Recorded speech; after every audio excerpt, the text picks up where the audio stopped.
As microexpressões faciais são uma linguagem que a gente não consegue esconder. À medida que a gente tenta esconder microexpressões, é que elas ficam mais evidentes. Porque como elas são orgânicas, automáticas, que elas aparecem rapidamente e são inconscientes, quando a gente tenta controlar isso, fica muito na cara que a gente está tentando controlar. E fica muito mais na cara para as pessoas lerem o que a gente está pensando, o que a gente está sentindo. Existem algumas características fundamentais, como nessas microexpressões existem movimentos musculares involuntários e é de difícil controle. Algumas pessoas conseguem controlar isso, por exemplo, atores muito bons, eles conseguem controlar as microexpressões faciais para trazer aquela experiência para a gente. Quando ele está triste, a gente sentir que realmente ele está triste, não é só a lágrima que sai ali que a gente percebe. Existem alguns atores, eu acho que você já deve ter percebido, que chora, mas você não percebe uma emoção genuína ali. E fica faltando alguma coisa. É exatamente essa microexpressão que conta a verdade. São universais e duram no máximo 0,5 segundos. Não pode ser escondido e quanto mais a gente tenta, mais a gente demonstra. Ela precede a comunicação verbal.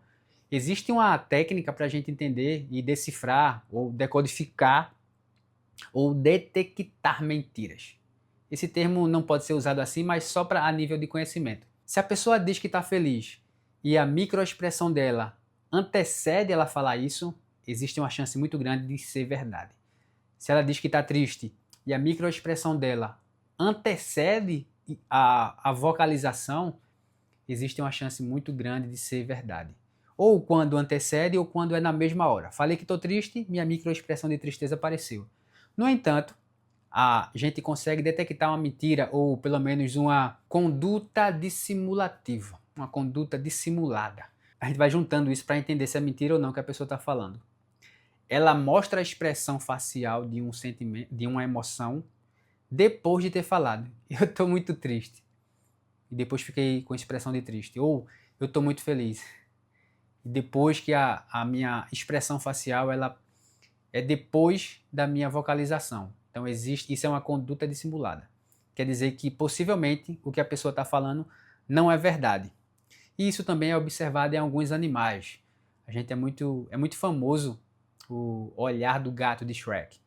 E a gente percebe isso como verdade porque os gatos fazem isso, alguns cachorros também têm aquele olhar de pedir comida, aquele olhar de pedir carinho. Então os animais também têm isso. E para alguns tipos de sinais não verbais. Existem os tipos fixos, que eles não mudam com o tempo, que é através da estrutura óssea das pessoas. Então a gente identifica, você já deve ter visto alguns testes onde a pessoa mostra apenas a parte do olho de um famoso e pergunta quem é. E aí você decifra justamente por conta da estrutura óssea, ou do olho, ou da bochecha, ou do maxilar, ou dos ombros, enfim.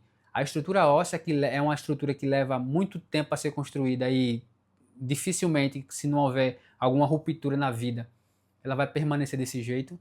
Ela demonstra muito e revela muito sobre a pessoa. Isso ajuda também a trabalhar na linha de base das microexpressões. Então pode ser que uma pessoa tenha feito plástica, pode ser que a pessoa tenha alguma deficiência numa parte do rosto e fica parecendo que ela está rindo o tempo todo, ou fica parecendo que ela está triste o tempo todo. Então eu preciso ter essa linha de base eu preciso conviver com a pessoa para depois disso entender e fazer as leituras das microexpressões para saber o que condiz com o que ela está falando ou não. Porque se tiver essas variações, né, que pode ser algo genético, pode ser algo biológico, pode ser uma deficiência, pode ser um acidente, pode ser um procedimento estético, pode mudar a linha de base. Então a linha de base ficou nova agora. Existem os sinais não verbais que são lentos, que eles mudam gradualmente com o tempo. As rugas que aparecem na gente, então isso é um sinal de que a pessoa é mais vivida, não é uma pessoa nova. Cabelo branco já é um sinal também. Há alguns movimentos limitados da mão, de musculatura, então mostra que com o tempo a pessoa vai se deteriorando, todo mundo vai ficando velho.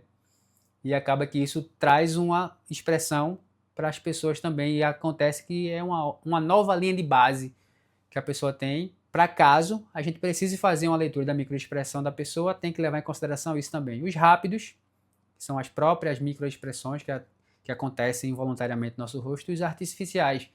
São tatuagem, piercing, botox, maquiagem, tudo que gera uma transformação artificial na pessoa, que também traz uma informação sobre ela. A hipotonia muscular, por cirurgia plástica ou acidente, dificulta a leitura das microexpressões, porque justamente congela algumas das expressões que poderiam nos facilitar. Se a pessoa mais velha esticou essa parte do rosto aqui, vai atrapalhar eu entender que ela é mais velha, vai atrapalhar eu entender quando um riso é verdadeiro, porque para um riso ser verdadeiro, a unidade de ação que vai existir tanto é movimento de boca, de bochecha, como também dos olhos e dessa parte lateral aqui. Então os olhos eles se pressionam um pouco mais, faz essas rugas. Se a pessoa tem procedimento estético, acaba que isso é dificultado. Partindo do conhecimento que a gente teve da primeira aula, especificamente para emoções, e agora tratando dessas microexpressões faciais, que são linguagem que a gente não consegue esconder, o próximo passo é a gente observar na prática. Por exemplo, expressão de surpresa, atenuação, intensificação de expressões ou substituição de expressões que são chamados condutas dissimuladas. A gente vai começar a entender um pouco mais sobre como detectar mentiras.